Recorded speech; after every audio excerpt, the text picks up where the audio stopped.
今日咧就想同大家講下嗰個汽油價。咁汽油咧呢幾日就加得好犀利啦。當然打仗啦，大家都明白啦。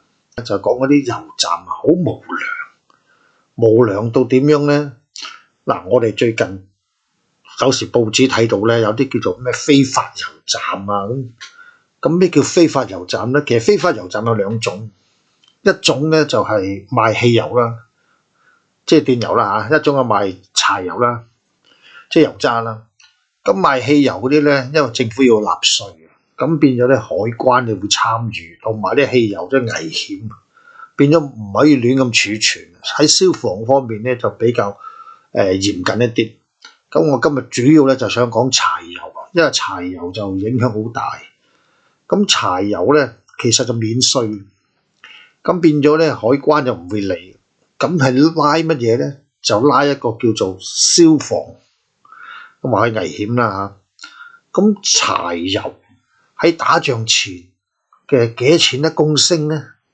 油站就賣20蚊多啲，20零蚊啦嚇。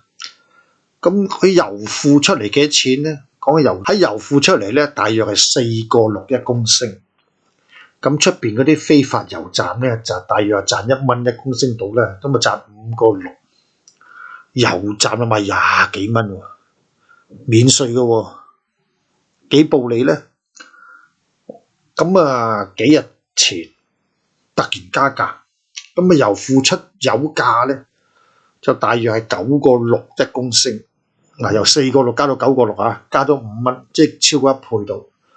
咁出邊嘅非法油站咧就賣10個06，咁正式嘅油站賣幾錢咧？油站價咧就賣30個03，咁政府有冇監管啊？又唔會噏嘅。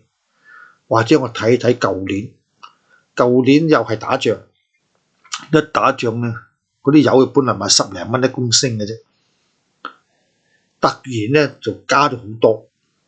咁啊打完仗之後咧就減少少，就停留喺度。其實政府有冇留意到佢哋亂咁嚟？平機會又話咩唔可以合謀定價，消費會又話乜又乜啊，講咗好多啊，真係講咗好多。但係間油站賣嘅價錢都一樣嘅喎，咁有冇合謀定價咧？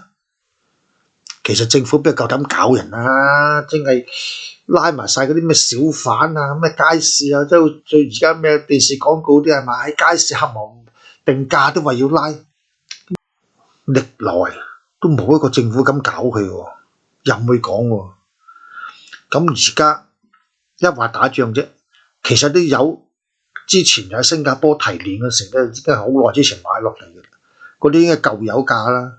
嗰邊話打仗啫，呢邊即刻加價。好啦，到回落啦，油價回落啦，講緊佢又唔減嘅喎，有得去加嘅喎，久唔久咧？都又係有啲咩冚非法油站啊咁嘅新聞嘅。其實嗰個非法油站咧，消防啊、海關啊都知啊。